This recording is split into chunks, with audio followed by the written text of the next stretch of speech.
ตื่นปกกันละกลุ่มพามือวันอันจันเปิ้นเย้าเสียงเก้าย้ำลึกปางตึกแต่คนคิดกนนอนหนกตกตื่นด้วยหงอกจุ้มข่าวผู้ใดหอกจอยปกมากค่ะอ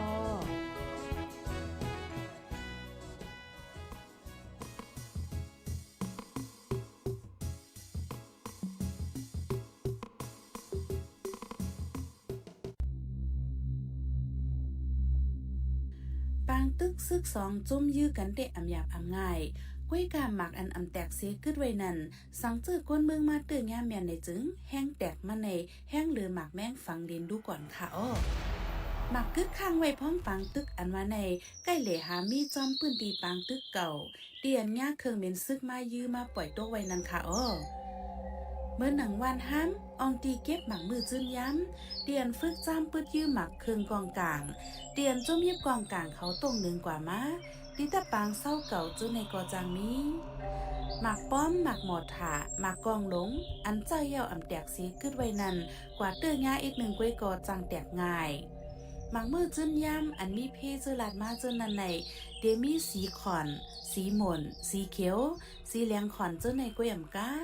บางลูกในสีมันป้อหล่นเย่าสิซ้ำป้อหอเย่าค่ะอ้อหมากมือจื้นย่ำในคำไว้เตอลิ้นเนื้อลิ้นไว้เปี้ยวข้าวหึงสีตากอจางแตกไหลอยู่เลเพราะมันเป็นหมักมือจื้นย่ำอยู่เตในจึงอย่าไปกว่าจ้ำอย่าไปกว่าเตื้อกว่าต่อยอย่าค่ายตีอย่าเอาสังทึมใส่อย่าเอากือกว่าอ้อยกว่ามกไว้อย่าเอาน้ำกว่าหาดใส่ละ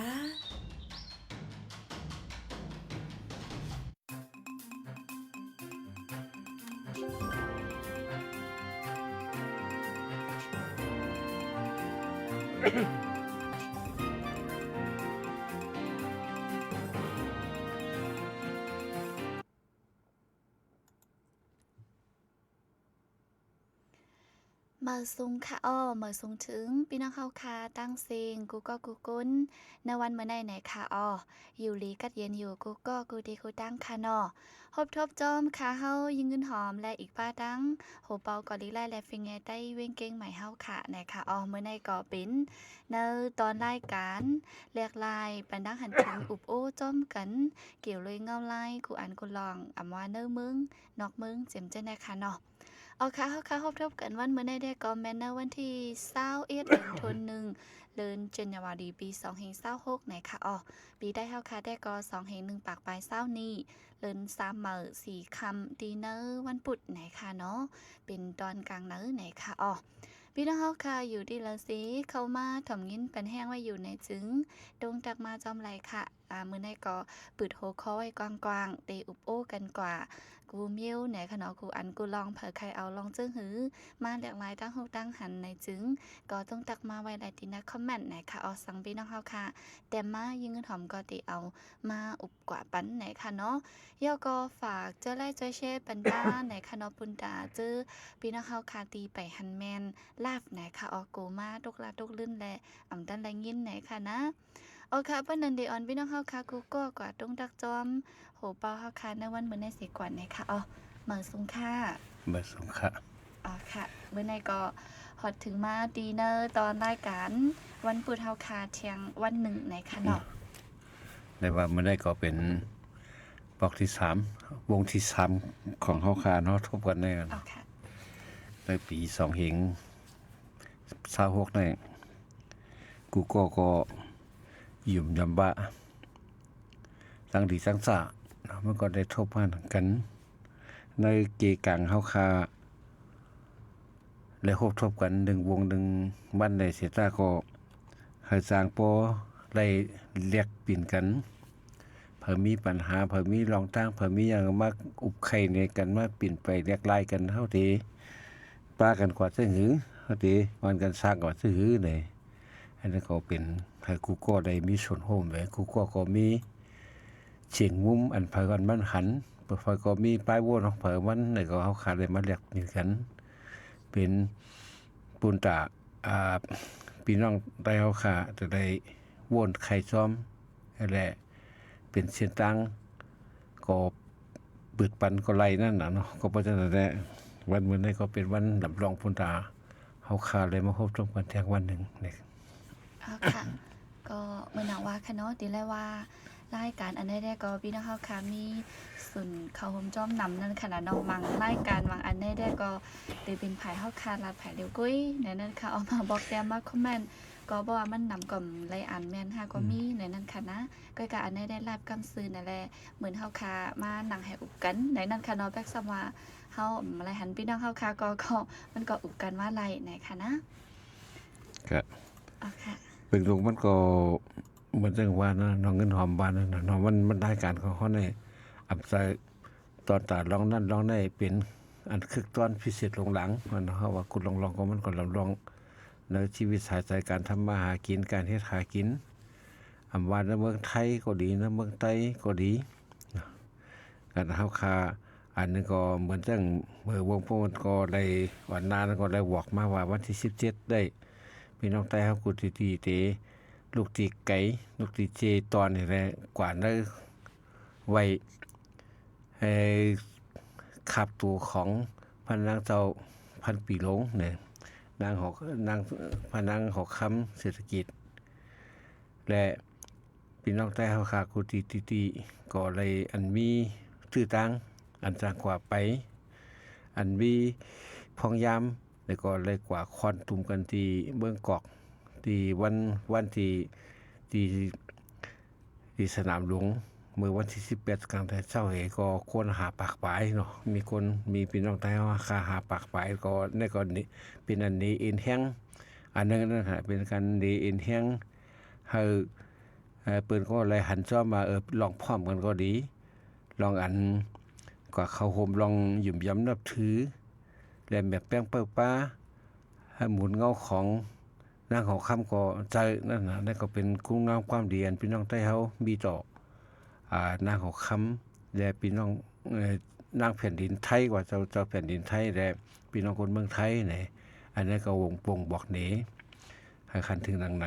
ก้อยกะหรือเช่นนั้นก็มันก็ยังมีแทงพี่น้องไทยอันกว่าของเผอมันก็มีนั่นน่ะอันฉะนั้นก็เป็นเต็มคึกเข้มง่ายลมพุตาได้กว่าซ้อมอันนั้นหมู่เนื้อฝูงตั้งมดตั้งนำเสตาก็อันนั้นก็เป็นส่วนหนึ่งครับว่าก็เมื่อวันที่18ในพี่น้องใต้เฮาขาเลยโฮมกันกุฏิก็นั่นก็มีคนหาปากปลายแล้วกว่าเข้าโฮมกระว่าน้อมนอบไว้ขับตู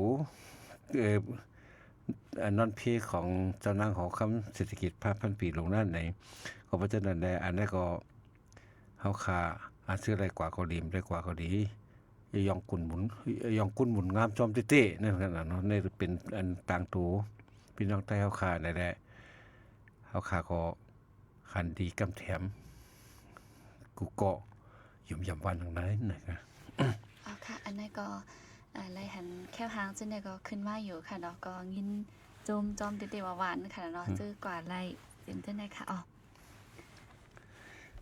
ยาก็แท็กอันนึงก็ถึงมาได้เดือนพอตั้งเข้าก็เป็นเดือนทางไหนเดือนกำเดือนเจ๋งเดือนกำแล้วก็เดือน3เดือน4แล้วก็ได้มีไอ้ซ้อมพิงเขาปล่อยสั่งร้องกันเนาะเพราะซ้อมพิงฮิตค่อยเฮาของเฮาคานพี่ไว้นะปล่อยสั่งร้องนอกจากเสนั้นนอกเลยสินะเมืองใต้เย้าในเมืองไทยได้อะไรวายสีพี่น้องใต้เฮาเลยมาอยู่เซาตั้งแต่หลาย10ปีมาเนาะเหมือนจังวัดป่าเป่านั่นมันก็อายุมันก็ตั้งแต่เป็นเตะแก้งใหม่มาเนาะว่าเพิ่นก็เฮาก็มีวัดมาก็หลายปากปีมาหลังวัดป่าเป่านั่นก็เลยสร้างมาอ่อนตั้งปล่อยสั่งร้องอะไรเฮ็ดสั่งมาอ่อนตั้งให้ได้ต่อสืบนั่นก็วัดกูเตานั่นก็เป็นวัดอันพี่น้องใต้เฮาเลยปืออิงอะไรเฮ็ดมาต่อถึงวันปีปอกที่21เนาะปอกนั่นก็ปอกกำที่21เย้าไหนอันนั้นในเกณฑ์นั้นก็มันก็ขาดอยู่พองเบอร์มีตั้งเปลี่ยนดงโรคโควิดนั่นเนาะมันก็ได้เว้นเวกว่าพองอยู่ก็เพราะฉะนั้นก็นับว่าปีมันก็มาถึงปอกที่21เราไปได้ก็ได้มีในวันที่27 28 29เป็นวงอาทิตย์วงสุดท้ายเนาะวันที่27ก็เอาสั่งร้องวันที่28ก็รับแขกเลี้ยงดูพี่น้องแขกวันที่29ก็โหวตสมณเณรเนาะก็ ก็บ่ฉะนั้นแหละเผยยังตึกว่าไปจันไรคุกจะไรแล้วก็ตึกมาตึกมายินเราไว้ก็ไรอยู่เนาะตั้งติเต้ในตั้งวัดกุตะโกมันก็เตหับเลยหมอกอำเกินอำเหลือ60เกาะ60เจ้ากว่าสั่งร้องเจ้าสั่งมาก็เป็นในเพราะว่าเผยยังไปตั้งนั้นนะอันนึงก็บางเชื่อพี่น้องไทยเขาถามว่าเบอร์ปีในย้อนเปอนั่งหกค่ำเศร้าเศรษฐกิจนอนเพแลปล่อยปีเหมือเขาคากลมและเฮ็ดติเตว่าน่ะทางว่าปล่อยสั่งร้องเต็มเป็นแล้วก็อันเจอทางเส้นงอเต็มไม่อยู่ก็นั่นแหละอันบทภาพปิกตู่ว่าอันเฮ็ดสั่งเฮ็ดร้องว่าฉะนั้นมันก็มาเกี่ยวข้องสั่งตั้งอันไว้ล้ำอันเปิ้นหามนั่นน่ะก้อยกาเปิ้นก็หามแล้วในข่าวตั้งป่นมาฉะนั้นก็มันก็มีกว่าคุติพี่น้องเฮาก็หันอยู่ว่าปีใหม่ว่าปีใหม่สากลปีใหม่ป่วนมาปีใหม่โลกป่วนมาฉะนั้นก็เฮาคาคันกันอยู่นั่นน่ะอันว่าไฟว่าบวกไฟว่าอย่างกูลองก็มันก็ธรรมดาเป็นธรรมชาติเหมือนครูบอกไว้ก็พูดว่าฝ่ายหนึ่งก็ตั้งหลงบองจึง5ตั้งในขอเข้ามาเนี่ยเพิ่นก็ฮู้ถึงว่าการปัญหาลองมักมีดีเปลี่ยนว่าการมักมีการหากินเลี้ยงต้องได้มันหยับเพิ่นได้เนี่ยเพิ่นก็เลยห้ามสั่งนั่นน่ะเนาะอันพืชอันขายซ่อมร้านก็ดีอันเป็นป้อยเป็นล่ามก็ดีมันเป็นฉะนั้นมันก็เป็นไล่เนาะอันการการแอวจ้องเดียวฉะนั้นก็เหมือนเรื่องเกียงใหม่ว่าฉะนั้นก็มันก็เป็นตีแอวจ้องเที่ยวว่าเหมือนเรื่องหลายๆชีวิงหลายๆชีตอนหลายๆชีวิงก็มันมีตีแอวที่ดีให้แลเปิ้นพี่น้องอันอยู่ในเมืองหลวงเขาได้ใครมาเหลีจอมหุยจอมเถื่อนว่าใครมาเหลีจอมหุยจอมลอยใครมาอ่อมไอกัดว่าใครมาตักมวยขับว่าฉะนั้นก็เปิ้นก็มานั่นน่ะเพราะว่ามาแล้วก็มันก็มีการชกการจ่ายการซื้อกันของตอนของฝากว่าฉะนั้นก็มันก็เป็นเงินเข้าในจีตอนในจีเวงนั่นก็มันก็เฮ็ดคือการมักมีได้มันก็เฮ็ดให้การค้าได้มันเงินปั่นตรงไรเพราะเงินปั่นตรงไรแล้วก็มันก็เต็มคอนอยู่ที่เจ้าเหลียวก็เหลียวมันก็ได้ปั่นฮอดถึงกว่ากูมือนั่นน่ะเนาะเพราะฉะนั้นได้ทางในวางหอเกาหลีทางในหลวงบองชิงเกาหลีเพิ่นก็ได้ห้ามลองจัดปล่อยจัดลามไว้ลองจังได๋ก็เพราะฉะนั้นมันถึงวัดกุเจ้านั่นก็ปีนี้ก็ได้สืบมีอยู่ปล่อยสั่งร้องเนาะปอกทนกำที่21ในวันที่27 28 29นั่นเพราะว่าเพิ่นยังไปไล่พูดถึงแล้วก็มาแจ้งมาป่วงมาปันสายไม้ไว้ที่ทางวัดก็ไล่อยู่เนาะแต่เดี๋ยวก็ตึกไล่อยู่นั่น ก็บ่ว่าปีนี้แล้วก็เข้าใจอยู่อันนึงก็มันก็การมักมีก็หั่งมาในฝ่ายนึงก็การอยากฝืดของพี่น้องในเมืองไทยก็ดีเบอร์วงพูดได้มันก็มีก้อนหนึ่งเนาะเป็นปีหน้าก็ซะถามมาว่าเราเกี่ยวกับลองปักลองต้องลองการมักมีจังได๋ก็เขาก็เข้าใจว่าการมักมีนั้นมันก็อยู่ที่การวานการเบิ่งเพราะการวานการเบิ่งดีแต่ก็การมักมีก็ดีนะเนาะเหมือนที่เมืองไทยก็แห้งเขาเคยเกลียดปัญหาเกี่ยวกับเกลียดลองเปิงปึ้งจึงเบิ่งนั่นก็เนาะที่ขางอุปดีว่าจังนั้นมันเมืองบ้านก็ใครเกนั่นน่ะตั้งแต่เมืองหลวงบางจึงNET เขาหลวงบางจึงของสุจิเขาที่เฮ็ดนั่นเนาะใครเกปึ้งๆแล้วก็มันเกมไรนั่นน่ะเนาะมันเกยหยาบกว่าอันซึกเฮ็ดไว้นั่นเฮ็ดคือเกยหยาบนั่นน่ะก็ในเมืองไทยก็เหมือนกันกำดำก็เพราะว่าคนเมืองได้เต็มกว่าเข้าถึงว่าปึงมันกดปึงมันนั่นน่ะเหมือนจังเขาปิดมาคิดดูงดดีเนาะมาเขาปิดมาหนังเท่าไหร่เพราะว่ากดปึงมันดีแล้วก็มันก็ถูกวอกถูกโกงกันนั่นน่ะมันก็เรียนข้ามกันน่ะป้นกันว่าปิดขากันว่าจังได๋มันก็ฟาวมันก็เป็นดังผิดจังสุดยอดจังได๋แล้วก็มันก็เป้กันกว่าฉะนั้นมันก็ถูกนะก็เพราะว่าอันนั้นมันก็จะได้มาหมดเมติปึงปึ้งก็มันก็เป็นกฎหมายอันนึงนั่นอันวางไว้พร้อมเฮ็ดซ้ำกฎหมายนั้นบอกว่าผิดก็บ่ได้ได้เพราะว่าอันนั้นดีในเหมือนจังเมืองไทยได้เขาเลือกตั้งมาเมื่อปี2เหง566นั่นเนาะเมื่อเร็วเฮาในจอมปีศาสนากว่า ในปีปอกเดียวได้ย่ำถึง4ปีน่ะที่เต้ได้ลงปอกถึงได้เขามีอายุ1จุบละ4ปีเมืองมาใน5ปีนั่นเมืองไทย4ปีในย่ำถึงมันก็2ปีไปก็บ่ได้เปลี่ยนบ่เลือกนายเลือกจอมพ่องลงกว่า3ก้อน่ะเอาตั้งก้อนตั้งก็เลือกพิธาอำไรแกมาก็เศรษฐานายเศรษฐาเพราะนายเศรษฐาก็มาพินทองท้าว่าพินทองท้าก็มาทางอนุทินเนี่ยมันเลือกกว่าเป็นนายกกว่า3ก้อเศรษฐาพินทองท้าแล้วก็อนุทินนั่นอันสี่ที่ได้เลือก4ก้อนนั่นน่ะพิธาเนี่ยก็ว่าถูกกฎหมายห้ามตับอันมีพองเตียนหรือตัดสิทธิ์อะไรได้เข้าเป็นลุงวงเลยเข้าเป็นจอมจึงเท่านั้นแล้วก็บ่จะได้ย้อนเพื่อว่าปักปึงปึงจึงเมืองได้มันก็เฮ็ดให้คนเมืองอยากพืชนั่นน่ะเพราะฉะนั้นมันก็การหากินก็อยากพืชลงวังซึ่งมีอายุเอาปี2ปีก็มันเฮ็ดขังไรนั่นน่ะค่าสร้างมัน2ปีนั่นก็เพราะฉะนั้นได้2ปีไปนี่ก็บ่เป็นจอมซึ่งทั้งจอมวังซึ่งกว่า3ข้อแล้วก็บ่จะได้มันก็ลายมือเป็นมือที่มันก็แคบแหลบยามเบิ่ไหนเอาข่าวเข้ามาด้วยพี่น้องไทยเฮาขาดแล้วก็อันมาอยู่เมืองใดในอันแค้นใจก็สิมีอันอยากพืชก็สิมีอันแค้นใจเนี่ยก็เปิ้อันนั้นก็เฮ็ด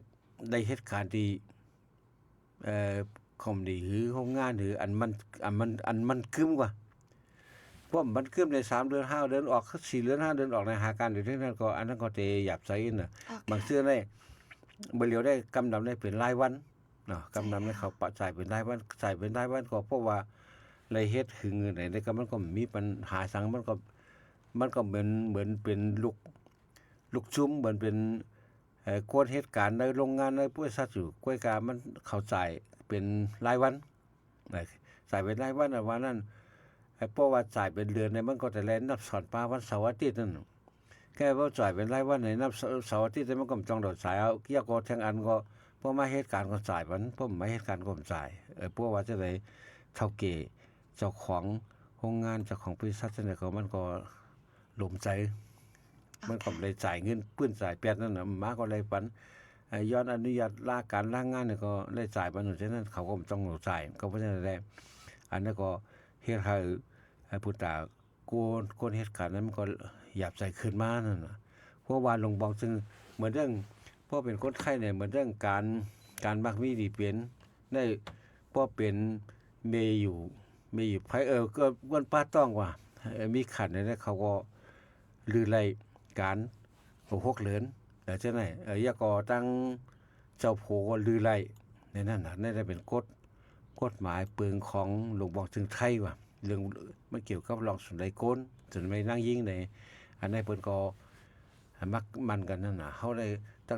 งเกิดลุกมาก็บ่หลดไหลปลายเอามักซื่อเฮาขาหันว่านักศึกหลาย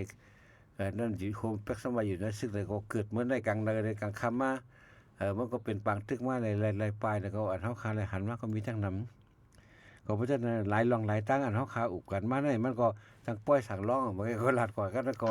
ลองหากินไว้ลองมากันลองการเมืองลองเขาจังว่าแค่ไม่ลองปลาศึกษอว่าจังได๋ก็เพราะฉะนั้นเฮาข้ามได้ตั้งไว้หัวข้อว่าเฮาสิอุบลองอันใดก็นี่หรือเช่นนั้นพี่น้องเขาทำใครอุบซ้อมสังได้ก็ลาดมาถามมาอะไรอุบมาอะไรนั่นน่ะเราอันอุบมาก็เฮาขาดให้ถอมอันถามมาก็เฮาขาดให้ตอบอันผู้ก็เฮาขาดให้หาข้อมูลมาชี้แจงสำแดงนี้เนี่ยค่ะบ่เห็นไหนได้ก็ ปังโอ้แหลกลายดังหันถึงเฮาค่ะก็ดีเข้มแลบลีนะคะเนาะใจว่าลาดผาเร็วและภาย1ถ่อมภาย1ล้านนั่นขนาดเนาะดังหันถึงมันก็ได้ออกมา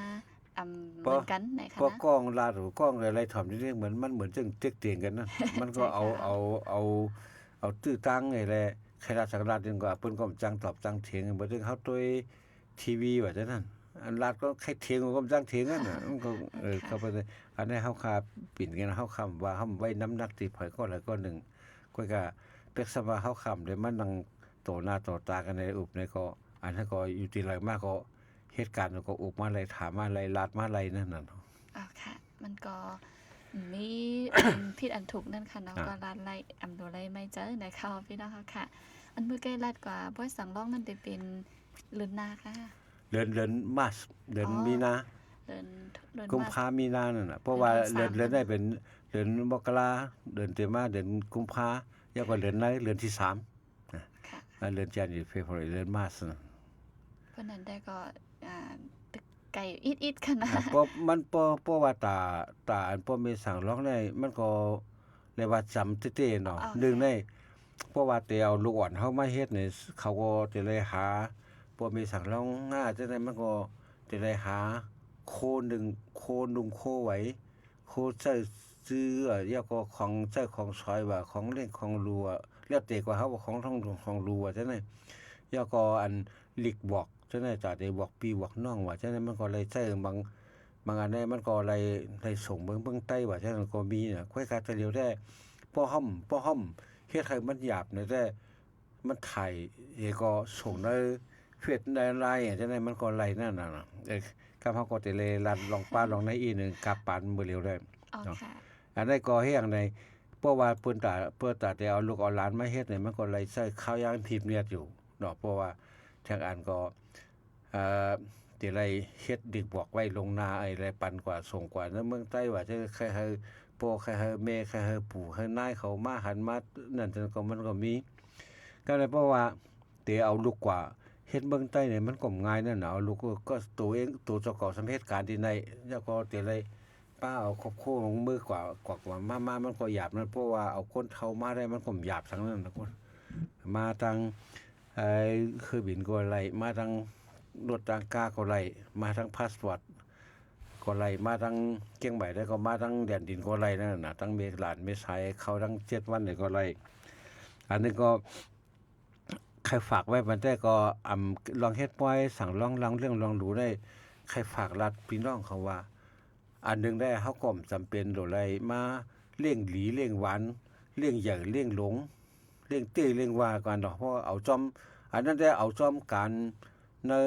นถงในทองเฮาให้ลาดวานนั่นน่ะเนาะจะว่าเพิ่นเฮ็ดนั่นเฮาแต่ละเฮ็ดนั่นเพิ่นเป็นนั่นเฮาจะได้เป็นได้แท้ถึงเป็นเช่นนั้นการเปิงลงบ่ได้การกุศลนั้นเฮาเฮ็ดตรงนั้นเฮาใครลูกเขาหลานเฮาเลยโหวตเป็นสามเณรเป็นเน้นเป็นพระน้อยเฮแลเขาเรียนศึกษาลองเนี่ยลองทำเนาะลองทำมาให้เขาได้เรียนรู้กว่าในคุกก็ได้ใต้เฮาได้มันเพราะว่าเกิดเป็นคนชายมาเนี่ยในพ่อแม่ก็ตึนมีหน้าที่พุนพรตาที่เอาลูกเอาหลานอะไรกว่าเฮ็ดสั่งร้องกว่าเฮ็ดสามเณรอ่อนแหน่เป็นพระน้อยแหน่อีหยังจังนั้นกูก้อนั่นน่ะกำนำกว่าเนาะเฮาว่ากำนำเพราะว่าเป็นพุทธะในอันนึงก็ป้อมได้เฮ็ดในก็ติในปานเดียวกันนั่นแต่เซกันว่ากันหยอกกันเด่นไอ้ลิบว่าจังได๋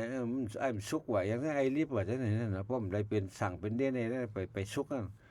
อันนั้นก็มีก็การนั้นได้ใครว่าใครลาดได้จำเป็นต้องว่าหลบมีเงินโหแสนมันจังได้เฮ็ดไรนั่นน่ะการเร่งการดูในมันก็จำเป็นที่ว่าเปิ้นมาฮอมมาหลูมาต้านซั่นก็เพิ่นก็จะว่าแต่ตั้งใจมากินข้าวกินน้ำมากินดีกินหวานเนาะเพิ่นก็มาโฮมกุศลโฮมคุณงามความดีอันเฮาได้สร้างได้เฮ็ดนั่นก้อยเฮาว่าเร่งดื่มเร่งน้ำเร่งดองอ่อนนั่นก็มันก็บ่ไหลอยู่นั่นน่ะเนาะเขาอ่อนอีเขาพักอ่อนอีตาคนมาช่วยมาแถมมันฉะนั้นก็ไหลก็เขาก็เมื่อเหลียวได้เพราะมาต้วยทางหลังมันกวนมันเยื่องกันในเข้กัน เข้กันในเข้หน้าเข้ตากันนะเข้เฉลี่ยหน้าตากันนั่นน่ะนะว่าก็เพราะฉะนั้นเฮาค่าก็จำเป็นสุดได้กว่าเข้แข่งกันที่นั่นแต่ว่าเฮาเข้แข่งกันเฮ็ดตั้งดีเอาดีกว่าเพื่อให้เข้แข่งกันซึ่งเงินได้ก็เพราะฉะนั้นพอเอาข่าวว่าแต่มัน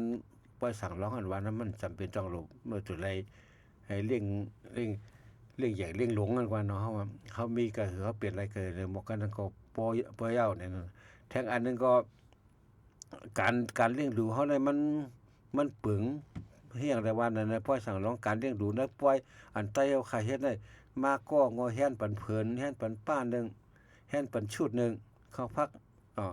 เฮามี3บี4บีก็ชุดนึงมาก้องก็ชุดนึงมา2ก็ชุดนึงมา3ก็กำไรเพราะว่า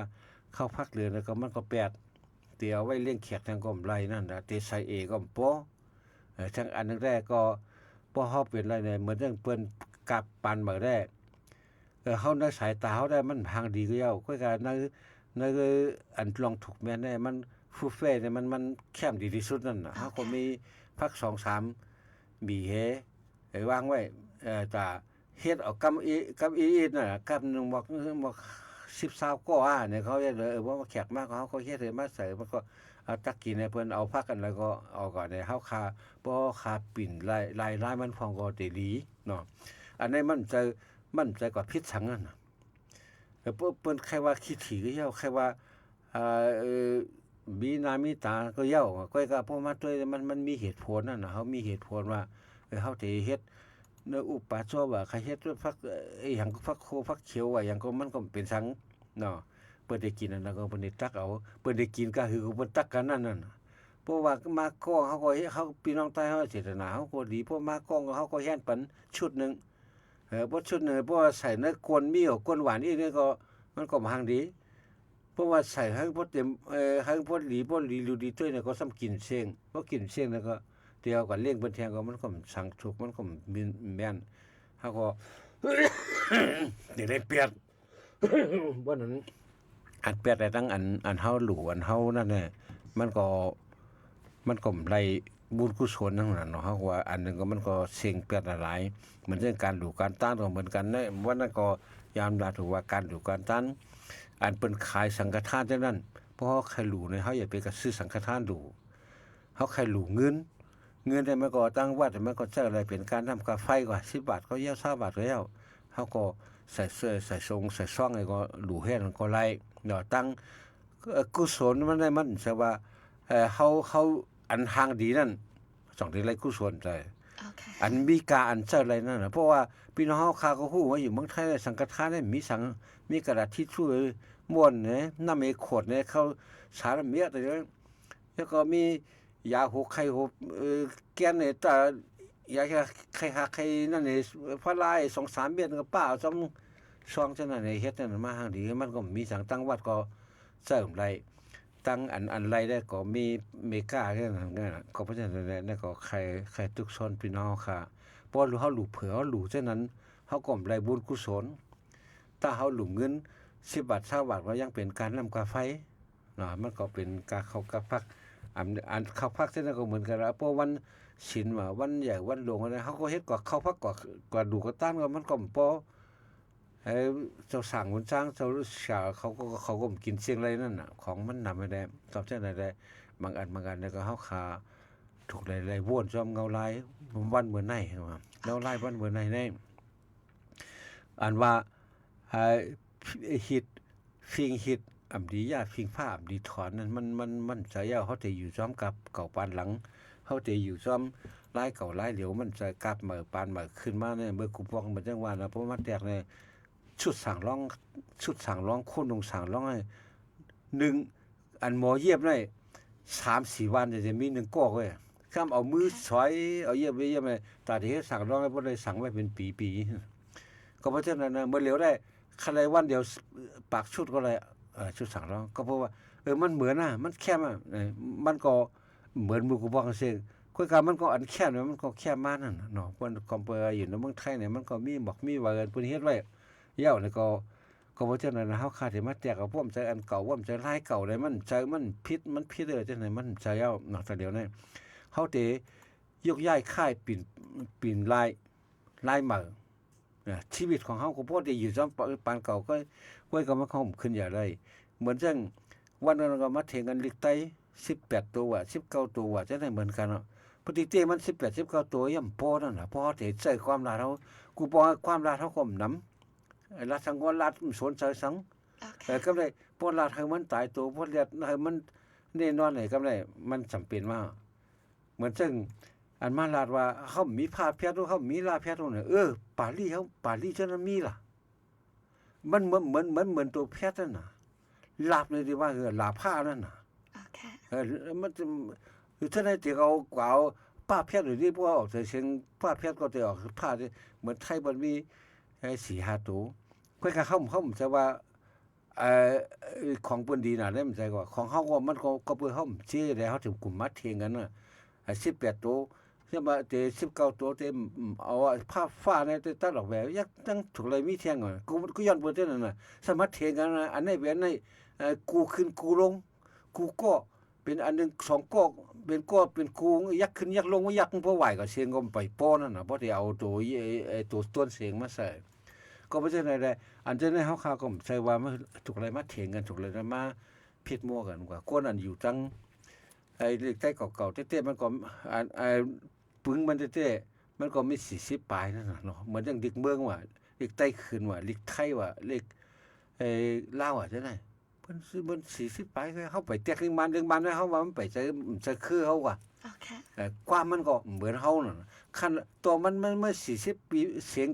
40ตัวไปนี่มันก็ยังลัดหลายเจล่ะมันลัดหลายปีอันเขาได้เขาเมียมจังดาซ่อมเสียงเฮาซ้ำอันเฮาลัดนั้นซ้ำมีเสียงก็เพราะฉะนั้นแหละเฮาคามาเถียงกันเหมือนใดก็เอาขี้ป้าหน้ากันเอาขี้ตาหน้ากันหลายๆก็ป้ายโหวตนั้นว่ามีกูก็อย่าไปทางว่าเฮาอยากให้เพิ่นอย่าไปทางว่าเพิ่นแคมเฮาแคมได้เพิ่นมันจะป้ายโหวตนี่มันก็หันก็เจียงก็มุมเหมือนกันก็อันแล้วก็มันมีกาขันหนังกันก็เพราะฉะนั้นอย่าไปกระถางเด็กเปิ้นอย่าไปทางรูดถูกเปิ้นอย่าไปลุงเมาเปิ้นเฮาก็ลุงเมาเปิ้นก็ลุงเมาเฮาดังคือลิเขา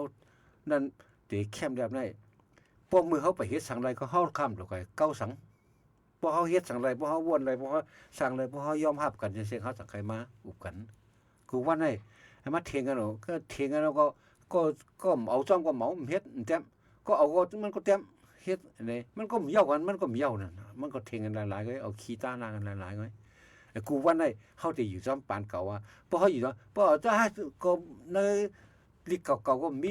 ป้าเพชรน่ะเฮาได้พวกก็อยู่เมื่อ200ปีปลายเมื่อปานเจ้ากังซื้อเขาน่ะเฮาได้ก็เจอเป็นลายเจ้ากังซื้อเขาเจอนั่นแหละแต่เดี๋ยวนี้ลิกไทยความไทยความเปิ้นนำขึ้นมาลิกเปิ้นก็เมออกมาว่าได้ตัวนั่นตัวสะกดมันอย่างจังได๋กว่าเนาะก็ความเหมือนวัยรุ่นลาดออกมาทั้งนี้ทั้งวันความวัยรุ่นว่าความคนอย่างไรเฮาซ้ำเตียอนเก่าเร็วที่ค่าเหมือนจังว่า10ดีเข้า9ดีออกว่า48ก็4เป่า95มาเฮาที่เฮ็ดนั้นบางที10ดีเข้านั้นก็ลงไปเข้าเฮือนบ่ได้ไปบ่เฮือนพวกไปบอกเฮือนมันก็มีชู้มีเจ้าทั้งดอกเป็นเรียวนั่นก็บอกว่าผู้มีผิดกันสิเก่าดีออกว่ามันดีออกแล้วนอนเจไปทางมันเปิ้นบ่กว่าเพียวแล้วนะคือบินก็เปิ้นเป้อคือ10ดีเข้าเก่าดีออกเปิ้นเป้อเฮาคือบินก็กล้าก็เปิ้นเป้อเฮาที่เข้าที่ออกนะก็เพราะฉะนั้นบางอันเฮาก็ถูกเลยเรียกลายเปลี่ยนแปลงจะอยู่ไว้อันดียุ่มยำนับถือเหมือนจังโคไตตัวอย่างอ๋อค่ะโคไตมียง หงยงก็ยงเต็มยงสูงมาทางเอ็นแล้วก็ยงตาตีนั่นน่ะอันยงเต็มสุดได้เป้งกันทั้งหงมันได้ตั้งขาเป้งกันน่ะบ่ยงตาตีนขึ้นมาทางยงมันหงขึ้นมาทางเป้งตาตีนก็ได้ว่ายงกลางนั่นอันเฮาดูกูวันน่ะคือปานไอ้ยงก็ได้เพราะว่าอันแนวเนี่ยก็ได้บ่มาหามาตัวได้กราบตัวเดียวชุดนางยิงเขาจะได้ชุดคนตายเรียกลายปิ่นมากูบอกเฮาว่าโคสีขอดผ้ามันสีขอดแต่เดี๋ยวผมจะผ้าเพก็มีผ้าอย่างก็มีกูบอกมันหายากมันมีล่ะผ้าเพเหลือเสียคือเจ้าผ้าเจ้านางเฮาไว้เขานุงได้ซื้อมาเมืองเขตจังได๋เมืองกะลาจังได๋เขาเฮามีล่ะคนผานคนหวานมีเงินได้ซื้อผ้าเพอะไรหรอมันก็พยาพามันนั่นก็เขาก็ว่าเขาหลุนนุ่งพามันเขาหลุนใต้เขาหลุนนุ่งสีคอนนั่นแหละแต่เดี๋ยวได้โคไตมันมีกว่ากูเสียกุ้ยกะมันก็ออกแบบมาเฮ็ดแบบมันมาสร้างแบบมันมาก็เป็นโคไตจังว่าล่ะเหมือนโคไตจังว่ามันก็แรงกว่าปึ้งนั่นโคไตเนี่ยก็เรียกว่าโคไตปานมานั่นมันก็บอกว่ากว่าจอมกาจอมปานมันน่ะเพราะเนี่ยเขาจะนุ่งกวนหงยงหรือนึงชุดหงยงที่แต่หงยงมันก็มาเหมือนเรื่องเขนชุดเก่าเขามันก็เป็นเหมือนชุดหงยงของเขาน่ะตั้งแขนก็ใหญ่ขาก็ใหญ่ตรงที่ตรงต่างนี่เมื่อกว่าแล้วก็ปัดตรงกว่าจังนั้นมันก็เมียนตีมันจัง เฮาขาถูกเลยเรียกหลายเฮาขาก็สิเรียกหลายมันจะว่าอันเก่าแล้วพิงดียาพิงฮิตดียาพิงฟ้ามดีถอนฉะนั้นมันมั่นใจนั่นกลางคืนดีแก๊สในมือว่ากลางคืนดีเฮ็ดทางว่าจังมื้อเดียวตี3กลางเนดอกก็เฮ็ดทางว่าพวกเราสั่งคือจ้องร้านเฮ็ดทางไว้บ่พวกเราแต่งงานนั่นก็เฮ็ดทางไว้เต็มกลางคืนเฮ็ดหยังเบิ่งเขามันมีฟ้ามีไฟบ่ตื่นมามันคนหูยุงยางๆก็เต้ซ้ำเนี่ยดิโกขึ้นตัวซะเก่านั่นผีว่าอย่างนั้นทางนั้นกลางคือดีแก๊สในมือว่าดีแก๊สในมือไฟมันแรงน่ะเก็บปานเข้าบ้านเนื้อแรงแล้วจังนั้นจังได๋การนั้นที่อันคนเฒ่าเฮารัดในเสียงนั่นเขาก็ซ้ำกว่าเข้าใจได้ กว่ายอมรับก็เอาเป็นเอาตายกว่าเขาว่าเอาเป็นเอาตายมากมันนั่นน่ะเบิ่งเขาสื่อสารแก๊สในมือในเฮือนจังได๋มันก็ในมือก็ตกกับปักคำสาดพวกกันนั่งก็กูบอกให้มันใส่กลปอดกันล่ะพวกนั่งก็จกโกนว่างั้นน่ะหลายว่าเปิดจังนั้นจังได๋เฮาสนใจแล้วเฮาก็ยอมอยากไล่เฮาใจปิดจังได๋จังได๋มันเฮาก็คิดเปิดไล่นั่นก็บ่ได้อันเลยถูกไล่ปิดเฮาก็ถูกไล่เปลี่ยนไอ้การบ้านปานเมืองมันเรียกหลายเอานี่เฮาก็ติกฎการกูบอกมาหักมาป้ายกว่าซ่อมเถื่อนซ่อมร้อยโวต่างว่าจังเฮาติว่าใช้โวต่างกันจังหลายปีได้มาถึงเมืองไทย แต่เดี๋ยวเพิ่นคือวินมีติลาเชียวยามลูกลาเชียวมาตะคิเล็กมาเมืองไทยอันนั้นก็เวียงเหลือมาเมืองไทยปุ๊บเดี๋ยวปั๊บเดี๋ยวแผ่วเคลื่อนเนาะกระพองลูกกันในมือมีวัดอันใดก่อนเนาะลูกตีเกียงใหม่เมื่อมันเลี้ยวก็เบิ่เฮือนซึ่งกูบอกกับเขาว่ามันเลี้ยวลาเชียวแผ่วเคลื่อนเนาะก็เพราะฉะนั้นเฮาทำตึกเตเอาว่าคิวไตเขาได้แก่น่ะโวตังเขาได้มาตังน่ะอันมือฟ้องนั้นมันก็แม่นอยู่นั่นเจ้าข้างสื่อมื้อนั้นมันเจ้าก็แข็งบ่แต่เดียวบ่กลับแต่เดียวเจ้าข้างสื่อเอาขึ้นมาเจ้าข้างสื่อเจ้าข้างส้มบ่ใช้อินเทอร์เน็ตเนาะจังนั้นจังอันจังนั้นมันเขาก็อันนี้เขาลัดตลกก็ได้กว่าเนาะก็บ่จังได๋ปานนึงในปานนึงนั้นมันเอากว่าใช้กันมันได้ก็เรื่องนั้นแหละเฮาขาก็ถูกได้เรียกหลายซ้อมใจค่ะมาอันก็ลีเรียกลายมาอันก็เอามาลายมาอันของไล่นั่นขนาดเนาะเองเนึงเงาลายกับปากเรียกลายค่ะมันจังโคในหอในวางหอจังได๋ของเจ้าฟ้าจังได๋เบิ่งเขาได้เพราะว่าปีเปลี่ยนร่องแหลมนั้นก็คนไปคนลุมลาหอเราเคลื่อนเจ้าเคลื่อนเก่าของเจ้าฟ้าจังได๋กำพองก็ให้คือว่าเอามาขายเมืองไทยบ่มาขายเมืองไทยเอามาเฮ็ดห้องเด็กปืนเก็บเงินซื้อตัวซื้อข้าวตัว100-200เขาได้มัวไปเรียนมาก็เขาว่าของเจ้าผ้าเขาก็ตัวมันก็ตัวนั้นขอลูกยิงตุ้งได้เมียกว่าตัวนั้นขอหยังห้วยว่าหยังจะได้เทคเอ็นมาก็เมียฝ่ายนึงก็ปืนก็เพียวย่าอวมอื่นปืนเขา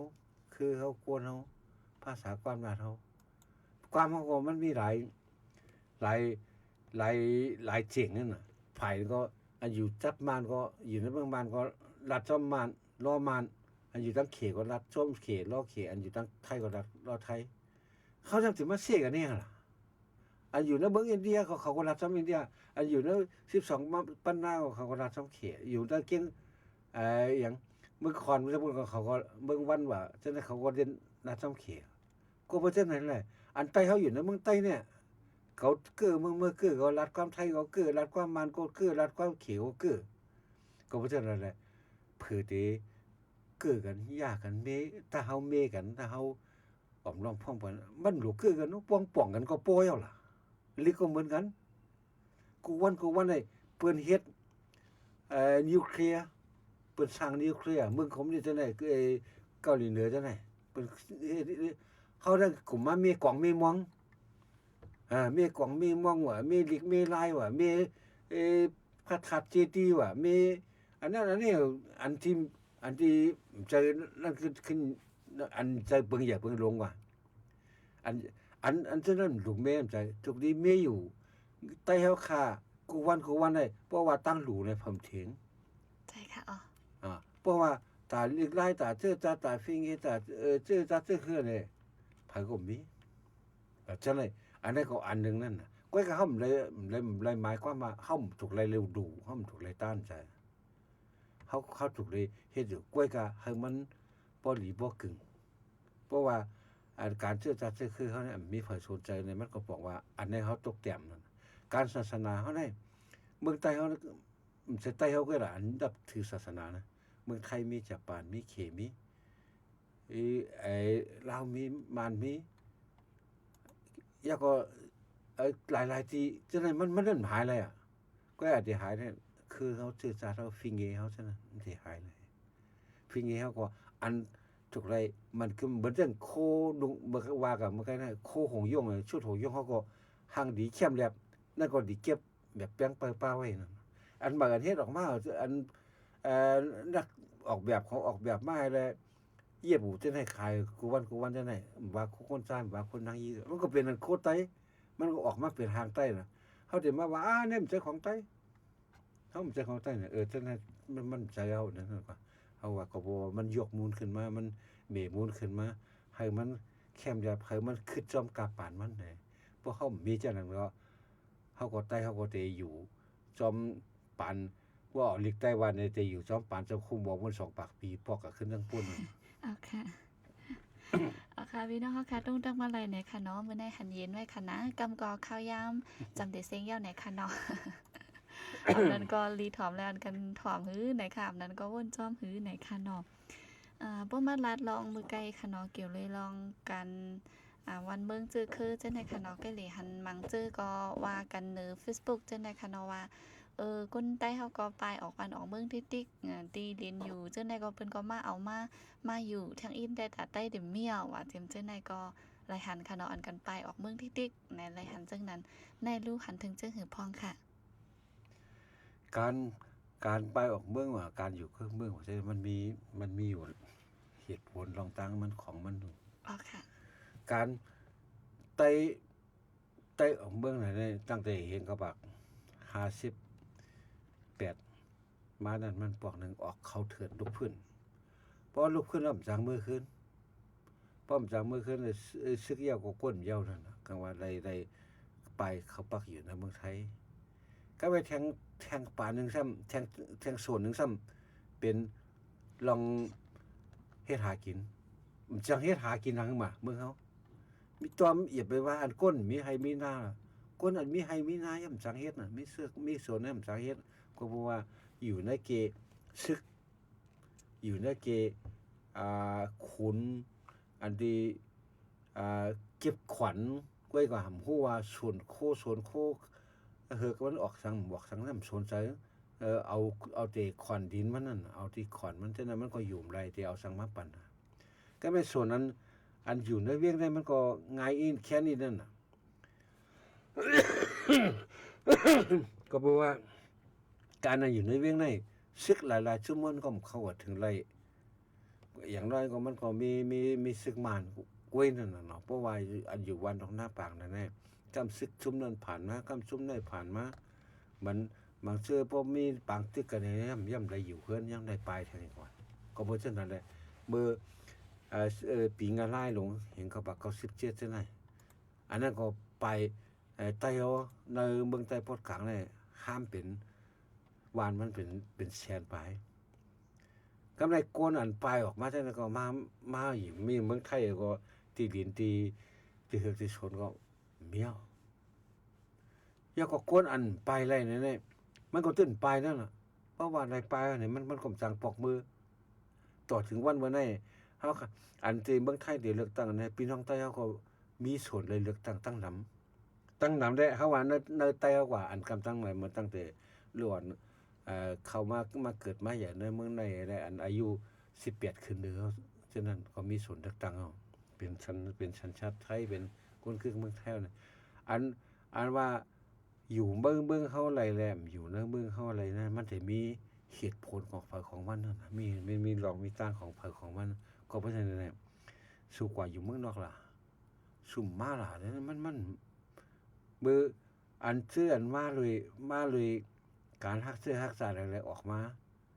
ตึกมาเนี่ยก็มันมีปืนหังเจ้าไว้คึกมันฝ่ายนึงก็มีปืนอันมันหมายโหไว้กว่าแล้วก็แทงอันก็ปอกมือก็ มีมีตื้อตังมีเงาลายหยังก็แต่ก็เฮ็ดก็สร้างแล้วก็สร้างเด้อสร้างตูซั่นนี่เนาะมันก็ไรยามใดอันเบอร์เขามาซั่นตั้งแต่เห็นเขาปากคา18มาแน่ไอ้วายนั่นอินเห็นคาไอ้60 70จังได๋แหน่จังได๋มันไม่มาหลายๆนั่นจังได๋มันก็คนจุบจังนั้นปาจังนั้นมันก็เท่าดิปอกมือสั่งล่ะมือสั่งกรมสั่งมือเนาะติมืออ่อนหูมือเฮ็ดการค้าการขายแล้วก็มีเงินมีทองมือเฮ็ดการเฮ็ดให้เฮ็ดนาแล้วก็มีตี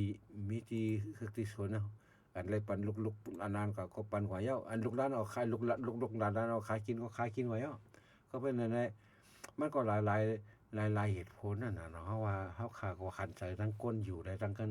ก้นนั่นออกมาเหมือนกันครับฉะนั้นมันจะว่าปัญหาอันว่าเหมือนเรื่องว่าเช่นนั้นมาอันมีการมีงานได้ออกมาเฮ็ดการได้ก็มีตั้งนำนั้นอันมาเป็นแห่งการยันบ่จังนั้นพอเฮามาด้วยถอนแล้วเมืองไทยได้อันไทยออกไว้ปานนั้นก็มันบ่มีหลายสุบตาเสียหลายเอาว่าสีฟ้าว่ะว่าสีชมพูอ่ะอันที่นึงเนี่ยว่าสีชมพูอ่ะแล้วก็มาว่าสีฟ้าว่าสีเขียวขอบเหลืองว่ะแล้วก็ว่าสีเขียวขอบเหลืองแล้วก็มีทางว่าสีชมพูแทงมีทางต่อถึงมาเป็นว่าโหซุนว่าจังนั้นมันนับว่าผมได้ก็เพราะว่ามันปลายไตเฮามันปลายมาเพราะหลายจุบนั่นน่ะว่ามันก็สั่งเป็น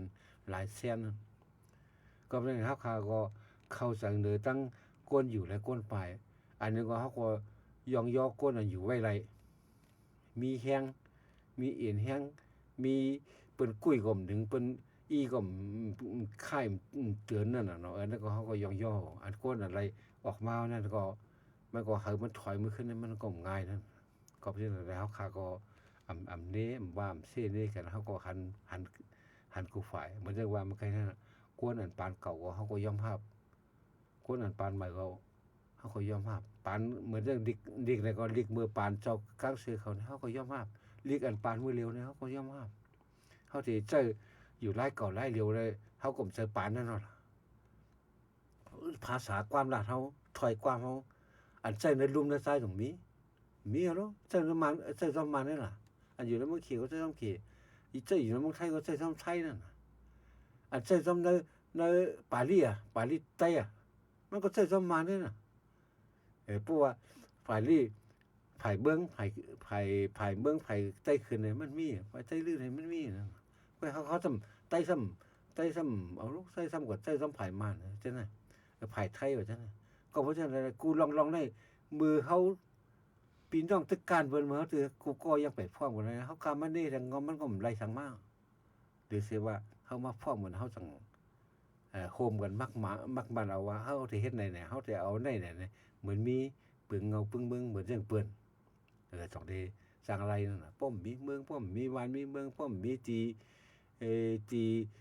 ลักก็มีลักมีเสาเป็นมีตีหอมใสเต็มมีตีปักใสหนังกันแน่กูว่าในเฮาลาดสังกันก็ไรเฮาเซกันก็มันก็เซหลายๆก็แล้วมันก็ไรสังมากกว่าอ๋อค่ะเบิ่นนั้นข้าวย่ำจำซิงเนี่ยก็มีพี่น้องเฮาค่ะก้อนหนึ่งอบโอ้แห่ก็ทำมาค่ะนะที่เป็นลองกวนหนุ่มใต้เฮาใกล้พิษกันลองในจ่องเตมีตั้งแกลิดไลค่ะ5ไหนอ๋อเบอร์ปานในเมืองใต้เริ่มแต่ก่อนเนาะในใครว่าในเมืองไทยเนาะอ๋อค่ะเบอร์ปานเบอร์กูปอกได้เมื่อมันเมืองใต้ก่อนเนาะเมื่อปานเฮานั่นก็เมื่อเฮาเป็นดุ่มเป็นอย่างนั้นก็มีอยู่อันนั้นแขนสาวกันว่าค่ะวานได้วานก็ดีสาววานก็ดีเซยสาววานก้นด้วนใจในวันนั้นเปิ้แขนได้ไปโป้โหตีโหงบางโหนั่นอันนั้นก็มีอยู่ก็อันมาอยู่ในเมืองไทยนี่มันก็มีทางนั่นก็เป็นดุลวัยรุ่นอันเขาออกมาเฮ็ดค่ายอ่อนตั้งได้ก็เฮาหนังกันนั่นน่ะเนาะเขาปล่อยเขาลาบเหยียบกันไล่ตำกันหลอกกันไล่ให้ได้โตซ่ามีปลายวนเฮ็ดได้เฮามีก้นนำเบอเฮามีแห้งนำเบอเนี่ยเอาอันนั้นมาเป็นใหญ่เฮ็ดได้บังกันบ่ไหวมาได้บ่หันพาก็เฮ็ดลงกว่าเลยใช่มั้ยอันนั้นใส่เขามาตรฐานเฮาเพราะว่าเป็นคนไทยเนี่ยเขาว่า ป้ายใจกว่าเฮาอ่ะมันเป็นป้ายใจเลยเพิ่นเตเพราะเป็นคนไทยคนอันวันเบิ่งส่วนใหญ่เพิ่นเอากว่ายอบกับอบรมนั่นน่ะเอาอบรมไปสอนให้ป้ายใจเขานิ่มขึ้นเฮ็ดจังได๋ป้ายใจคู่ค่ายในป้ายใจเขานิ่มเขามีป้ายใจคู่ค่ายให้แลพอว่าคันเปิ้นเรียกนี่ก็ตัวเจ้าเก่านี่ใครเฮ็ดคุณหรือเบิ่นนั่นป้อว่าทุบว่าให้เพิ่นรับไว้บ่กูว่าซั่นน่ะอำว่าเฮาต่อเฮาก็หนักกันก็ดีอำว่าก็หันพี่น้องไทยคนไทยวัยรุ่นนั่นซั่นน่ะก็ดีนั่นน่ะบางพวกเพิ่นก็ได้ผิดได้แผกทั้งเฮาก็ได้ผิดได้แผกทั้งเพิ่นย้อนเบิ่งกว่าตุ้ยเพิ่นนั่นแหละถังเล็กลุงเมาเพิ่นเป้เพิ่นไรเนี่ยก็เฮ็ดกว่าซั่นนั่นก้อยก็เพราะว่าเขาได้มันป้ายใจเขาผิดเปิงไว้กำไรไตเฮาได้เฮามีหลวงปองซึ่งอะไรเฮาก็มาอยู่วันเบิ่งเปิ้นก็ได้มันก็ได้เข้าเป็นตั้งการนั่นน่ะเพราะว่าเป็นคนไทยนี่มันเรื่องป้ายใจเลยมันก็สิมีป้ายใจลูกเนาะใจกวังใจงำเงาใช่เปิ้นสิเอากว่าเข้าในศูนย์อบรมปันป้ายใจ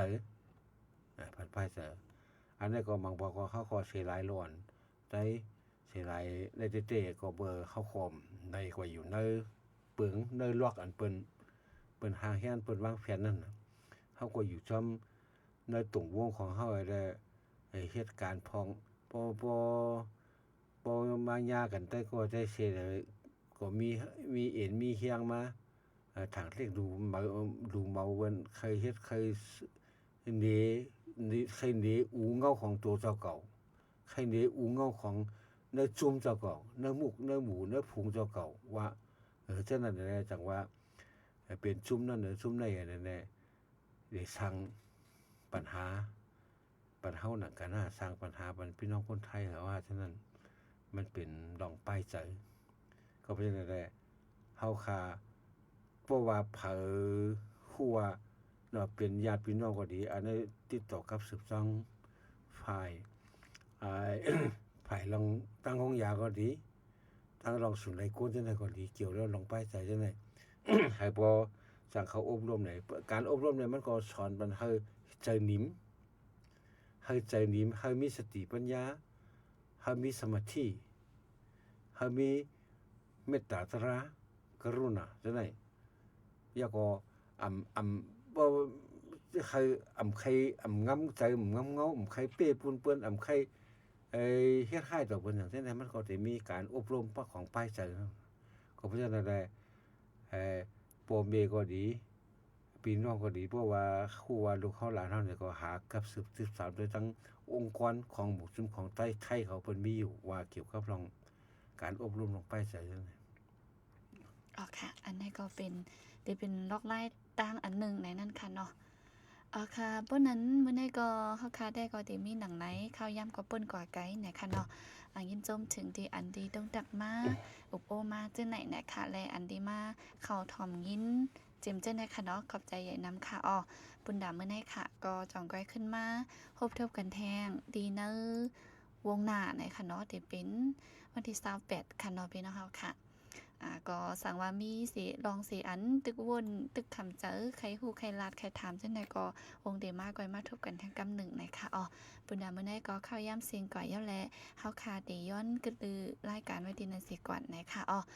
นั้นพี่น้องเฮาคาต้องตักมาไลดีเนอร์ชักบอกนะคะเนาะทั้ง TikTok ทั้ง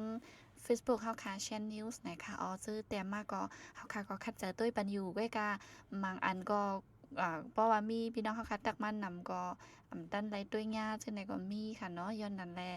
ไข่ปันแห้งแต่ก็ให้ตักมาเนอลาบกำสือในนั้นค่ะเนาะก็ก็สั่งว่าบ่มีข้าวยำมื้อลาบเนี่ยตันไหนถึงต้องตักมาในชักปอกก็ไหลเหมือนกันไหนค่ะอ๋อค่ะบ่นั้นลื่นซื่อจังดีใครมีข้อความสงสัยถึงพี่น้องเฮาค่ะจังหือก็นั่นอันใครบอกว่าแทนกรรมแล้วก็จอยปืนเผากันว่าวัดกุเตาไปสั่งร้องวัดกุเตาปีในบอกที่บอกกำที่21นี่เนาะก็ยังตึกหับสั่งร้องได้อยู่นั่นน่ะเนาะเพราะว่าต่อถึงเดือนหน้าแน่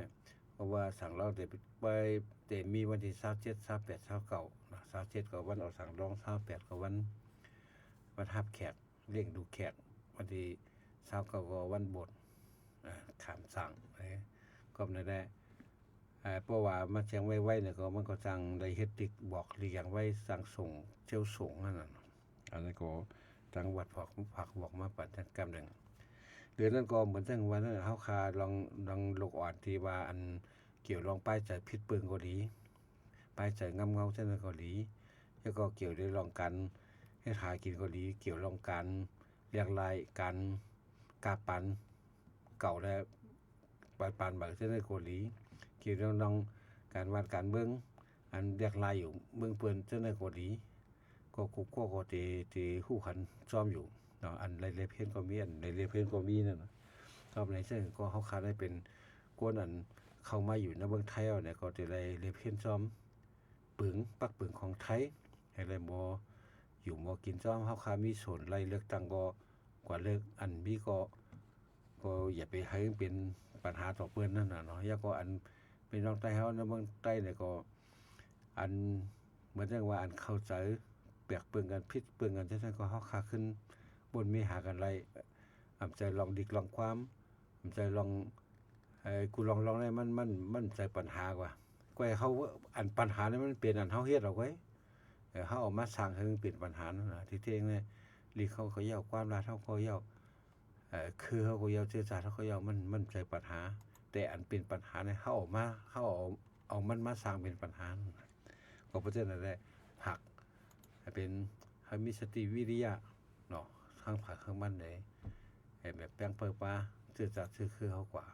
ให้ยาวที่สุดนั่นอ๋อค่ะเพิ่นน่ะมื้อนี้ก็ยินชมถึงที่ฮู้บ่ฮอค่ะค่ะเนาะที่มาอุบโอ้หลากหลายต่างหูต่างหันอย่าก็อีกป้าพี่น้องเฮาค่ะจื้อเข้ามาถ่อมยินปันแห้งไหนค่ะอ๋อมื้อหนังว่าค่ะขึ้นมาทบกันแทงวงเดมาไหนค่ะเนาะมื้อนี้ก็มีเที่ยงรายการอันนึงเพราะว่าข้าวยาม12 มองค่ะเนาะที่เป็นแห่งการยิงตัดลองเพ่งเป้งไหนค่ะอ๋อในก็ดียังอันจูถึงพี่น้องเฮาค่ะจื้อใครฮู้ลองวัดเวอและสังอย่าก็ปักเปิงไม้มีอันลองอยู่ลองเศร้าตามเมืองจึงไทยจังไหนค่ะเนาะลองหลู่ไรหูหลู่ไรฟังจังไหนก็มาลาดปันอยู่1วง2วันปุดและดังวันศุกร์ไหนค่ะอ๋อในก็สั่งมีข้าวย่ำจึงไข่ตึกซนก็มาถ่อมยินมาต้องถามมาลิบเห็นไหนก็ดีมีพรดีจังกว่าเจอตื้อไหนนั่นค่ะนอนในก็ฝากไว้ดีในสิขอบใจอย่านำถึงกูก็ค่ะอ๋อเหมือนซุงค่ะ